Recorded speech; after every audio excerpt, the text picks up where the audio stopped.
I don't know about you, but for me, when someone tells me to be more grateful, it's not all that helpful. I remember getting lectured as a little kid by my mom, who grew up in a poor village in the Philippines. And when I'd have a bad attitude as a little kid, and she'd tell me, you should be grateful for the things that you have. I wish I had these things when I was a kid. As much as I believed her that I do in fact have it better than she did as a kid, it still wasn't very effective at increasing my gratitude for the things I already had. And to add insult to injury, in the last decade, there's been so much research that has come out talking about how important and how good it is to have gratitude, about the importance of incorporating gratitude practices in your life, how gratitude affects better health outcomes, how it improves your relationships, how it improves your mental health. But again, understanding how important gratitude isn't going to help me be more grateful. And on top of that, the Bible itself tells us to give thanks in all circumstances. We're encouraged as we sing along in the Psalms that we should enter his courts with thanksgiving in our hearts. And all of that is great, but how do we get that thanksgiving and that gratitude in there, inside of our hearts? And that's what I want to show you in this video. So if you want to get gratitude in your heart, if you want to experience all the goodness of being the type of person that is grateful, the first thing you need to understand is that there is a precursor to gratitude. It is a foundation upon which gratitude gets to rest. And that foundation is humility. Humility allows you to see the good things that come into your life as a gift. And if we're thinking like sciencey, imagine humility is one type of particle. There is another anti-humility particle that essentially obliterates humility when they come into contact. Specifically when talking about gratitude and humility's connection with gratitude. Because I know in a lot of ways, pride and humility counteract each other, but this one thing can immediately destroy humility, and humility, if practiced well, can immediately destroy this other thing. They're antiparticles for one another, and the antiparticle, the destructive substance for humility, is entitlement. If you believe that you are entitled to every good thing that you get,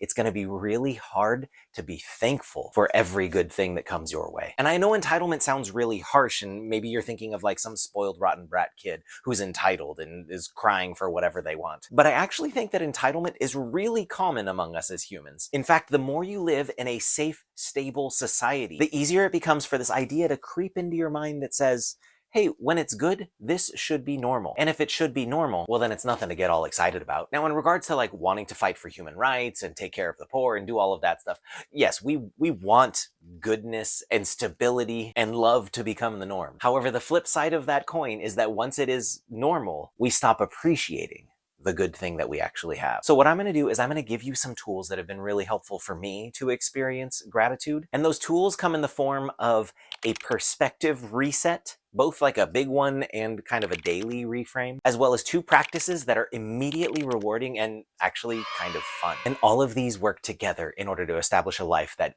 feels and experiences more gratitude. So first, the big perspective reset. This one's going to seem a little bit dark at first, but if you find you are in a place where you are having a lot of trouble finding the good in life, finding joy in your daily experiences, then I want to encourage you to become more familiar with death and suffering. I know that's a wild suggestion because we're trying to be grateful for all these things. Why are we going to talk about dark stuff? And I would say that this is just a me thing, but we even find the teacher in Ecclesiastes reflecting quite a bit on death, and his conclusion is, so enjoy life and be happy with the work that's set before you. And there are also modern sources that agree with that conclusion. But I don't think it can stay in a completely abstract sense. A couple of years ago, I was in a space where I was having a lot of trouble accessing joy. I was kind of had a funk, like there was a cloud over my head all the time. Not literally, but like, you know, the Charlie Brown situation. And in that season, as part of a worldview class, I brought some of my high school students to the Holocaust Museum. And of course, going to something like the Holocaust Museum, you learn all sorts of things about the evil of humanity and the terrible atrocities that we as humans can inflict upon one another, which has all sorts of exhortations and encouragements built into it. But I had this strange experience because after going to the museum, we got to sit down in a room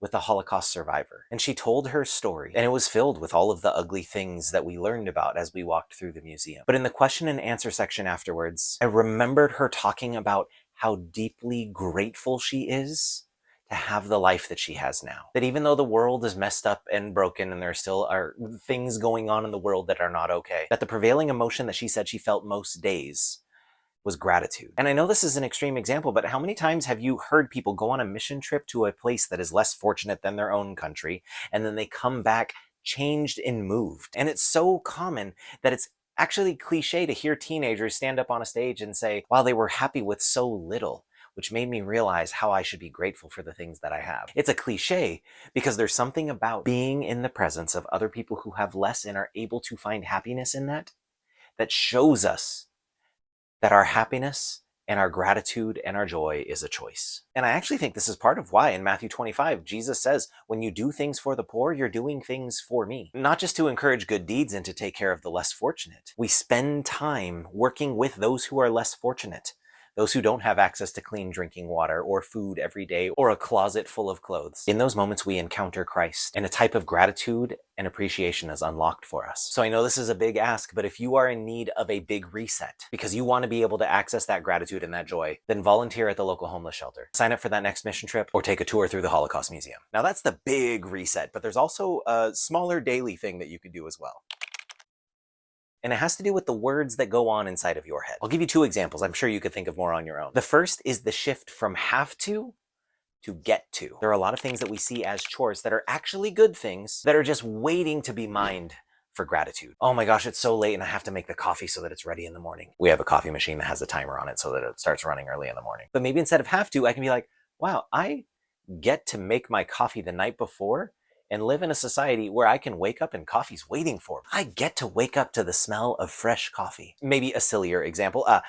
I was going on a walk tonight, and in order to leave, I left through my front door, and I had to open it slowly because there's a family of skunks in our neighborhood, and sometimes they like to hang out in our planter in our front yard. And so my immediate thought was like, oh, I can't even go on my front porch. I have to be all careful when I go out here. And then I thought about it for a second, and I thought, how cool is it that there's like a cute little family of skunks roving the neighborhood? I get to have a little adventure every time I want to go out into my front yard. Keep me on my toes. There's so many things in life that you can do this with. Next time you're thinking I have to, find the reason that that thing is actually something cool that you get to do. Or one other phrase shift for you is change the word right to privilege. I think it's important that in society we have rights to make sure that everybody is protected. But if I start seeing everything as my right, then I forget the fact that I didn't have to have any of this stuff, that it is in fact a privilege. This breath, I didn't do anything to earn that breath. It's a privilege. It's not my right to breathe. To have a warm meal at dinner time. See, I start to think that it's my right to have the most delicious meal. Or maybe it's my right to have someone else cook a meal for me. Or maybe it's a privilege that I even get to eat. That I have taste buds that can savor. That I have a sense of smell to take in the aromas. So if you find yourself struggling with gratitude, how about we shift from have to get to? From it's my right to it's a privilege. So all of that is stuff that happens up here, but I actually think that there are some practices that you can implement in your life that will grow your capacity for gratitude, and if you do them right, they're kind of fun. The first one, our family calls The List. There's a one-man play called Every Brilliant Thing, and we saw it here in Los Angeles a couple of years ago. And the premise is that the main character makes a list of all of the good things about life. And so our family decided to adopt this as a practice. So we have a wall in our house that is a blackboard, and what we would do is every time we think of something that is cool about life, or something that we like, we would just write it on the blackboard. And the kicker is, no repeats. In fact, I do a version of this with some of my students around Thanksgiving time, is I have them say all the things they're thankful for, and you always get the default answers like my family, my friends, my house, my car, my school. If they want to suck up, they're like my teacher. And then after they say out all those default answers, I then say, all right, these are all the answers that you're not allowed to give. Now let's go around the room giving examples of things that we are grateful for, that we like about life. And we end up with beautiful, amazing things. Like one of my favorite ones through the years was a student said, the cold side of the pillow. One of the ones that was on our wall is sad songs that make you feel happy. Having friends at work. The way our little chihuahua nibbles our toes when he gets really excited. So in your home, especially if you live with other people, having a public space where you write down unique, different things that you are grateful for. And even if you live by yourself, when people come over and visit, part of the challenge is, hey, write something on the wall that isn't already up there. Because what this does is it gets you to start scanning your environment, looking for new things to be grateful for. And when you start looking in the world for things to be grateful for, entitlement dies, humility grows, and you realize just how much of that stuff in your life is a gift. And the last practice is the simplest, but I also know that it's really hard for some people. But if you actually do this practice, it has huge ramifications for what you experience in here and up here.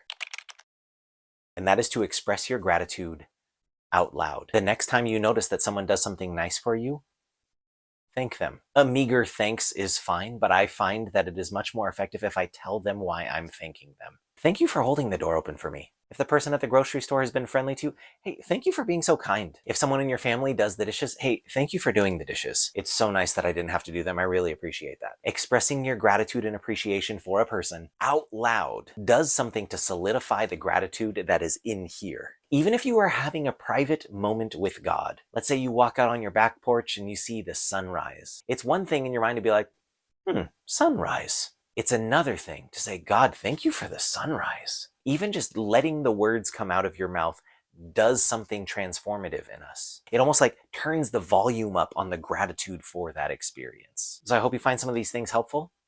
And I want you to know that I am grateful for you. Thank you for watching this video to the bitter end.